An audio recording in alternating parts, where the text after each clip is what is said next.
Tatapan Xiao Yan sedingin es saat dia menatap Fei Tian. Sesaat kemudian, dia tiba-tiba tertawa.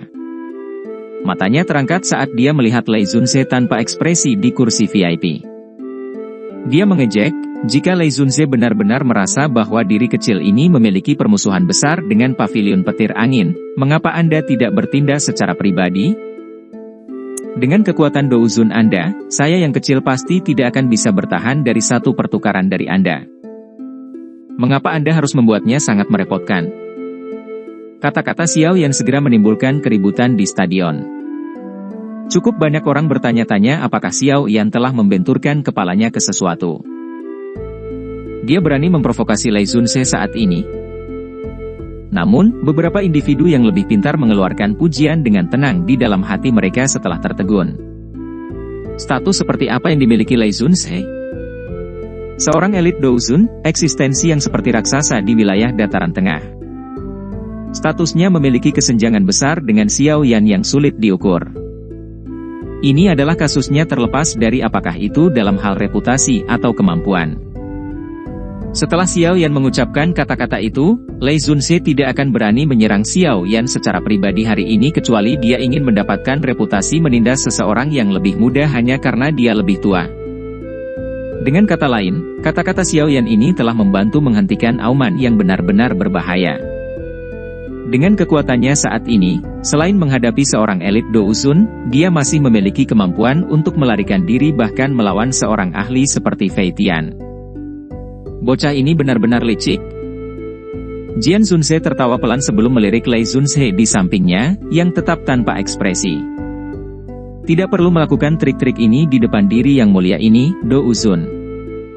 Diri mulia ini tidak perlu bertindak untuk menangkap Anda. Tatapan Lei Zunze menatap Xiao Yan dengan acuh tak acuh. Ada sedikit riak dalam suaranya. Dengan penatua seperti pavilion utara di depan akting, secara alami Lei Zunze tidak perlu bertindak. Bagaimanapun, hal-hal ini adalah sesuatu yang biasa dilakukan pavilion petir angin. Selain itu, jika kepala pavilion utara gagal, masih ada kepala pavilion barat dan kepala pavilion selatan. Xiao Yan tertawa. Haha, anak nakal, tidak perlu berbicara dengan kata-kata yang berduri. Pavilion barat dan selatan tidak akan ikut campur dalam masalah pavilion utara. Seorang pria bertampang kuat dengan tangan telanjang tertawa terbahak-bahak dengan suara seperti petir dari kursi VIP. Dia adalah kepala pavilion barat. Fei Tian sedikit mengernyit saat mendengar tawa ini. Status antara Xiao Yan dan dia sangat berbeda. Saat itu, dia tidak punya pilihan selain menyerang. Tak disangka Xiao Yan masih berhasil melarikan diri. Ini telah menyebabkan dia kehilangan wajah yang hebat. Karena inilah dia tidak dapat mengendalikan dirinya sendiri, dan telah meluncurkan serangan saat dia melihat Xiao Yan. Namun, dia merasa sulit untuk membuat keputusan tentang apa yang harus dia lakukan setelah dia menemukan alasannya. Jika dia benar-benar bertindak ketika orang lain tidak melakukannya, dia pasti akan berakhir dengan reputasi menindas yang lemah. Pavilion petir angin bukanlah pavilion musim semi kuning. Ia tidak menginginkan reputasi seperti itu. Namun, jika dia tidak menyerang pada saat ini, ahli lain dari generasi yang sama di dalam pavilion petir angin pasti tidak akan mengambil inisiatif untuk campur tangan kecuali Lei Zunze memberi perintah. Jadi, memilih apakah akan menyerang atau tidak adalah sakit kepala baginya. Fei Tian berjuang sejenak di dalam hatinya sebelum ekspresi kejam akhirnya melintas di wajahnya. Xiao Yan ini telah menyebabkan pavilion utara petir anginnya kehilangan reputasinya. Dia pasti tidak akan membiarkan Xiao Yan pergi hari ini. Setelah Fei Tian mengambil keputusan di dalam hatinya, kekuatan yang agung dan menakutkan perlahan terbangun dari dalam tubuhnya. Di bawah daya tarik aura yang menakutkan ini, lapisan awan di langit yang jauh mengeluarkan suara gemuruh. Petir perak berkedip di dalam mereka saat guntur terdengar. Mata Xiao Yan tenggelam saat melihat ini. Dia tidak menyangka orang tua ini mau berakhir dengan reputasi buruk dengan bersikeras menyerangnya. Xiao Yan, lari! Lin Yan buru-buru berteriak dari dalam arena. Kekuatan Fei Tian benar-benar terlalu menakutkan. Meskipun Xiao Yan telah maju ke kelas Do Uzong, jarak antara Xiao Yan dan dia sangat sulit untuk diukur. Xiao Yan pada dasarnya tidak memiliki peluang menang jika keduanya bertarung. Xiao Yan sedikit menggelengkan kepalanya. Tempat ini adalah Gunung Petir, markas besar Paviliun Petir Angin. Itu lebih mudah diucapkan daripada dilakukan ketika harus melarikan diri. Hanya dengan melakukan pertarungan yang berisiko dia akan memiliki kesempatan untuk hidup. Bahkan, mata Xiao Yan terangkat saat dia melihat ke kejauhan. Akhirnya, mereka berhenti di depan Feng Zunse berjubah hijau, yang tampak sangat bebas dan santai di kursi VIP. Apakah orang ini orang yang dapat dipercaya seperti yang dikatakan gurunya? Xiao Yan tentu saja tidak akan mengumumkan nama Yao Lao di depan umum. Segera, dia menarik napas dalam-dalam, menangkupkan kedua tangannya, dan berkata dengan suara yang dalam, "Feng Zunse, diri kecil ini ingin kamu melihat sesuatu." Feng Zunse terkejut saat melihat Xiao Yan tiba-tiba berbicara dengannya. Dia segera tersenyum dan berkata, "Anak kecil, masalah ini antara Anda dan Paviliun Petir Angin, dan sepertinya tidak ada hubungannya dengan diri saya yang terhormat, Do Uzun." Feng Zunse tidak mengenal Xiao Yan. Tentu saja dia tidak akan menyinggung Paviliun Petir Angin untuk Xiao Yan setelah baru saja bertemu dengannya untuk pertama kalinya. Ini adalah kasusnya bahkan jika Feng Zunse tidak takut pada Paviliun Petir Angin. Xiao Yan menyeringai. Dia melepas cincin hitam kuno, yang ditinggalkan Yao Lao, dari jarinya. Setelah itu, dia melemparkannya ke Feng Zunse. Jika dia memang seperti yang dijelaskan Yao Lao dan layak untuk dipercaya sepenuhnya, tindakan Feng Zunse selanjutnya harus membuktikan sesuatu. Tentu saja, jika hasilnya berbeda dari apa yang dibayangkan Xiao Yan masih akan menyelesaikan masalah masa depan sendiri. Feng Zunse mengernyitkan alisnya dan memandang benda hitam pekat yang terbang di atas. Di bawah tatapan yang tak terhitung jumlahnya, Feng Zunse meraih barang itu dengan tangannya. Setelah itu, dia perlahan membuka tangannya. Cincin hitam pekat yang tidak biasa familiar tergeletak di dalamnya. Senyum tipis di wajah Feng Zunse perlahan menegang saat matanya melihat cincin hitam itu. Pada saat yang sama, tampak seolah-olah seluruh stadion telah diam. Saat ini, tubuh Feng Zunse sepertinya berubah menjadi patung. Matanya kusam saat dia menatap tajam ke cincin dengan jejak spiritual yang dalam. Badai yang menakutkan bersiul dan terbentuk di atas kepalanya. Meskipun dia tidak mengucapkan sepatah kata pun, semua orang tahu bahwa Feng Zunse saat ini merasakan kegelisahan di dalam hatinya yang tidak dapat dia sembunyikan. Setelah beberapa saat, tubuh Feng Zunse berangsur-angsur rileks di depan tatapan tertegun yang tak terhitung jumlahnya. Tangannya memegang cincin dengan erat saat dia bersandar di sandaran punggungnya. Kedua matanya secara bertahap tertutup dan suara lembut membawa nada yang tidak menimbulkan argumen perlahan-lahan keluar. Tidak ada yang diizinkan menyentuh orang ini. Suara kuno itu dengan lembut bertahan di seluruh gunung petir. Sepertinya ada kekuatan iblis dalam suara ini. Semua lingkungan menjadi benar-benar diam saat terdengar. Ekspresi wajah orang yang tak terhitung jumlahnya membeku saat ini. Angin sepoi-sepoi bertiup melewati, membawa kebodohan yang benar-benar lucu. Tidak ada yang tahu persis apa yang sebenarnya terjadi saat ini. Namun, bobot kata-kata Feng Zunse tampak sangat jelas di tempat ini. Sepertinya hampir tidak ada orang di benua Douki ini yang berani meragukan bobot seorang elit Do Uzun. Di tepi arena, Mu Qingluan juga melebarkan mulut kecilnya saat dia melihat ke tempat Feng Zunse duduk. Hatinya dipenuhi dengan keterkejutan. Dia belum pernah melihat Feng Zunse yang bebas dan mudah mengungkapkan emosi yang begitu menentukan meskipun telah berlatih di bawah bimbingannya selama bertahun-tahun. Dia dengan jelas mengerti apa arti kata-kata yang diucapkan Feng Zunse saat ini. Jika masalah ini tidak diselesaikan dengan benar, mereka kemungkinan akan menjadi musuh Paviliun Petir Angin. Meskipun Paviliun Bintang Jatuh tidak takut pada Paviliun Petir Angin, implikasi dari kedua faksi besar ini akan berperang benar-benar akan sedikit menakutkan. Terlepas dari konsekuensi yang begitu serius, Feng Zunse telah berbicara tanpa ragu-ragu karena sesuatu yang diberikan Xiao Yan kepadanya.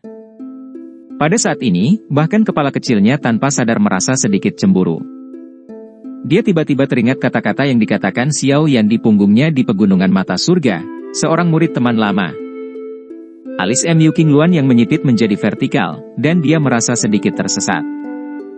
Meskipun Feng Zunze memiliki banyak teman, hubungan mereka masih jauh dari cukup untuk mencapai titik di mana dia tidak ragu untuk menjadi musuh dengan Paviliun Petir Angin. Siapa teman lama ini? Mu Qingluan bukanlah satu-satunya yang memiliki pemikiran seperti itu. Hampir semua orang yang hadir, kecuali Xiao Yan, agak tersesat dan terkejut. Suasana tenang menutupi seluruh langit. Bahkan awan yang bergolak di langit perlahan-lahan mereda pada saat ini. Suasana ini berlanjut beberapa saat sebelum Lei Zunze di kursi VIP akhirnya pulih perlahan. Dia menoleh dan matanya yang berisi kilatan petir terkunci ke Feng Zunze sambil menuntut dengan suara yang dalam, "Feng Zunze, apa maksudmu dengan ini?" Sepertinya semua orang bisa mendengar benang kecil kemarahan yang terkandung dalam suara Lei Zunze. Feng Zunze, kita bisa mendiskusikan ini dengan baik." Jian Zunze sama tertegun karena ini. Dia juga tidak menyangka Feng Zunze akan melangkah maju. Selain itu, dia menonjol dengan cara di mana tidak ada jalan untuk kembali. Mata Huangquan Zunze berkedip. Namun, dia tidak berbicara. Sebaliknya, dia dengan dingin tertawa di dalam hatinya. Feng Zunze telah menutup matanya di depan tatapan yang tak terhitung jumlahnya. Dia akhirnya membuka matanya lagi. Emosi di dalamnya tersembunyi jauh di dalam hatinya. Tidak ada satu kata pun yang diucapkan. Sebaliknya, pandangannya menatap langsung ke udara tempat Xiao Yan berdiri. Suaranya parau, "Kamu dan dia, apa hubunganmu?" Dengan membiarkan seorang elit Douzun mengungkapkan fluktuasi emosional seperti itu, siapapun dapat mengatakan bahwa barang yang telah dilemparkan Xiao Yan sebelumnya memiliki arti penting baginya. Xiao Yan menghirup udara dalam-dalam saat dia melihat wajah lama Feng Zunze. Semua fluktuasi emosional dari sebelumnya menunjukkan bahwa penglihatan Yao Lao sangat bagus. Xiao Yan berdiri tegak di udara. Dia dengan hormat membungkuk dan menangkupkan tangannya ke Feng Zunze. Suaranya membawa kebanggaan, "Guru dan murid?" Feng Zunze sedikit mengangguk. Tubuhnya bergerak dan muncul di depan Xiao Yan. Ada kebaikan dalam tatapannya, yang biasa dia lihat pada Xiao Yan. Dia dengan lembut berkata, "Ini adalah jawaban yang paling ingin saya dengar. Namun, Anda perlu memberi saya bukti." Xiao Yan tersenyum. Dia mengulurkan tangannya dan menunjuk ke segel api di dahinya. Setelah itu, gumpalan kecil api putih pekat dengan cepat muncul di ujung jarinya. Api pendingin tulang. Mata Feng Zunze terkejut saat melihat nyala api kecil berwarna putih. Dia tidak asing dengan nyala api ini. Saat itu, jika nyala api ini tidak ada di sana ketika dia dalam keadaan kritis, kemungkinan Feng Zunze saat ini tidak akan.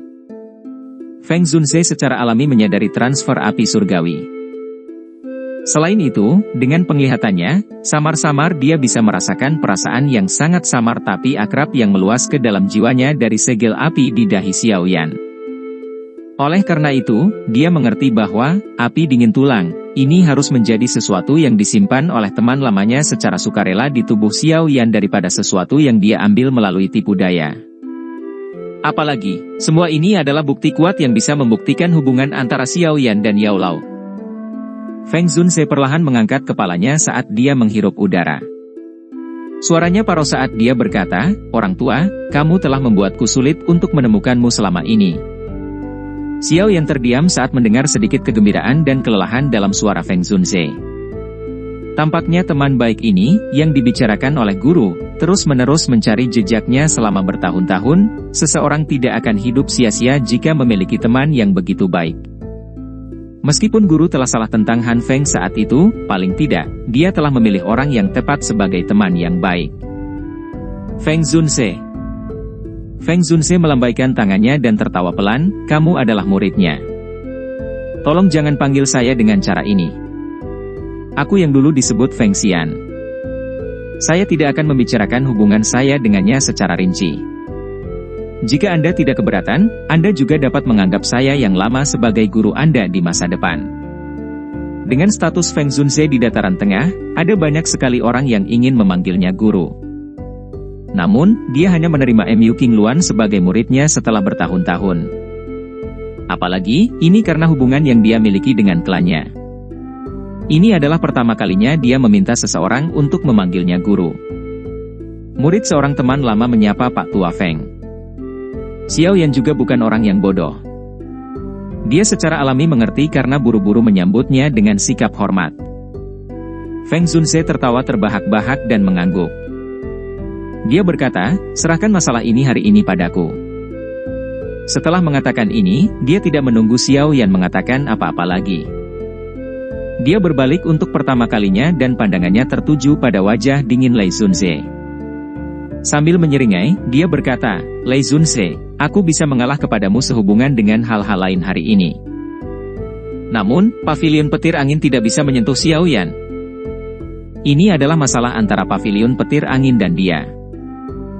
Jika Feng Zunze bersikeras untuk ikut campur, kemungkinan akan mempengaruhi hubungan antara dua pavilion kita. Lei Zunze menatap tajam ke arah Feng Zunze saat dia berbicara.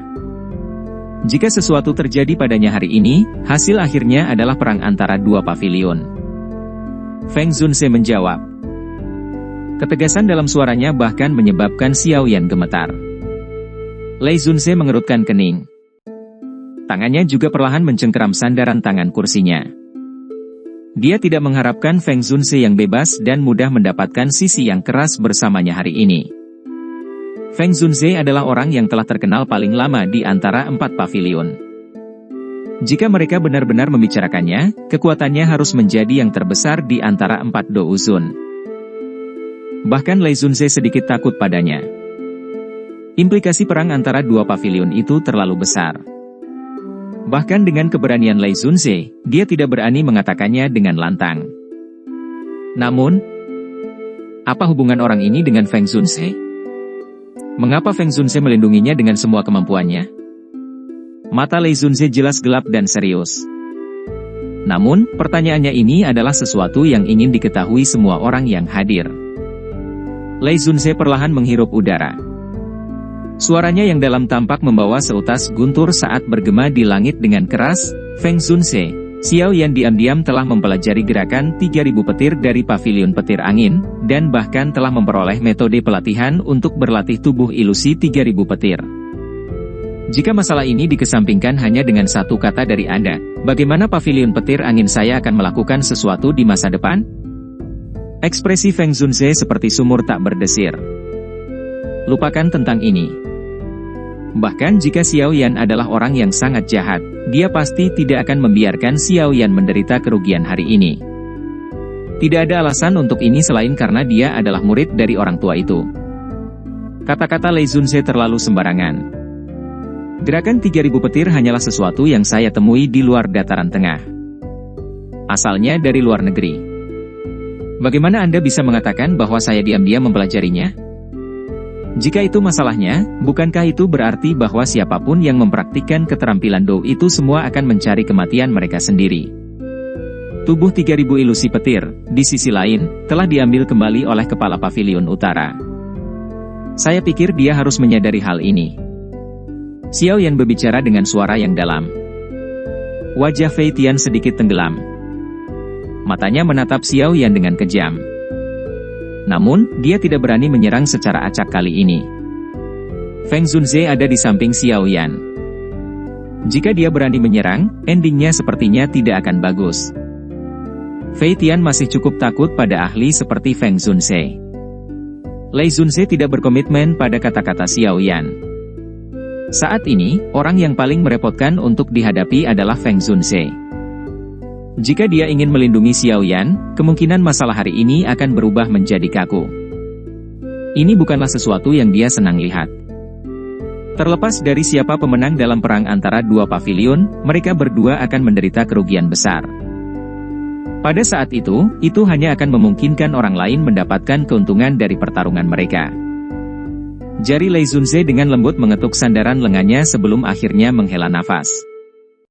Dia samar-samar berkata, masalah ini pada akhirnya adalah sesuatu yang dimulai antara Xiao Yan dan pavilion petir angin. Mengapa kita tidak melakukan ini? Karena wajah Feng Zunze, masalah ini akan diserahkan kepada Fei Tian. Terlepas dari siapa pemenang di antara mereka, masalah ini akan segera berakhir. Kami berdua tidak akan ikut campur dalam masalah ini. Apa yang kamu katakan? Mata Feng Zunze tertunduk saat mendengar ini.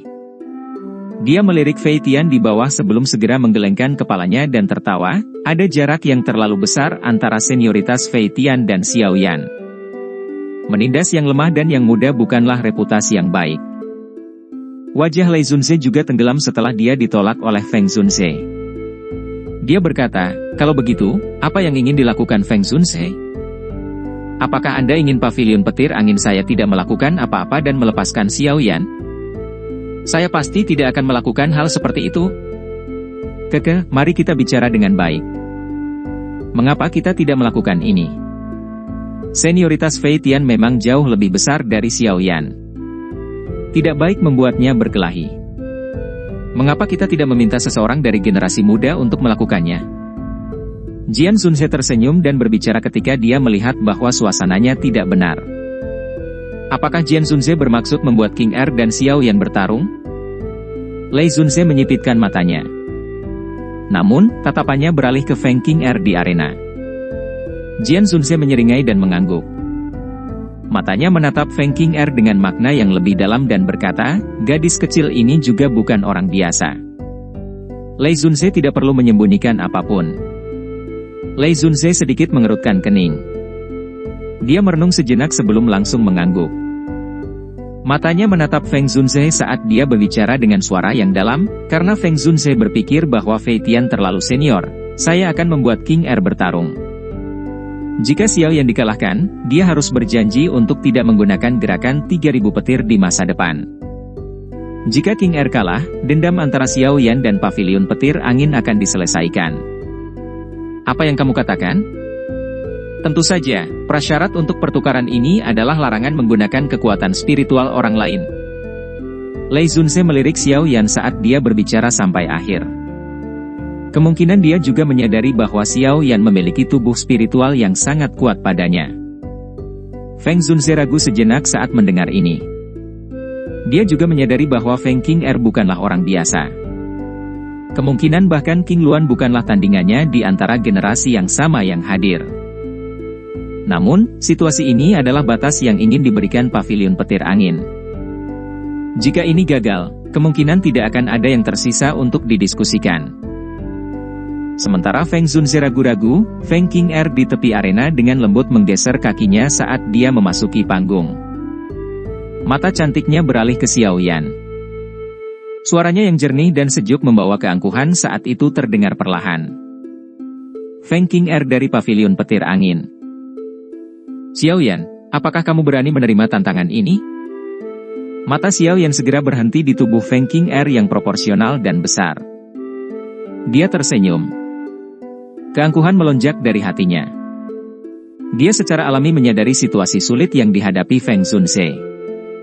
Selain itu, dia adalah murid Yao Lao tidak peduli bagaimana orang mengatakannya. Setidaknya, dia tidak bisa membuat gurunya kehilangan muka di depan teman lama ini. Saya akan menerima tantangan Anda. Tawa nyaring yang jelas, penuh dengan kebanggaan, terdengar.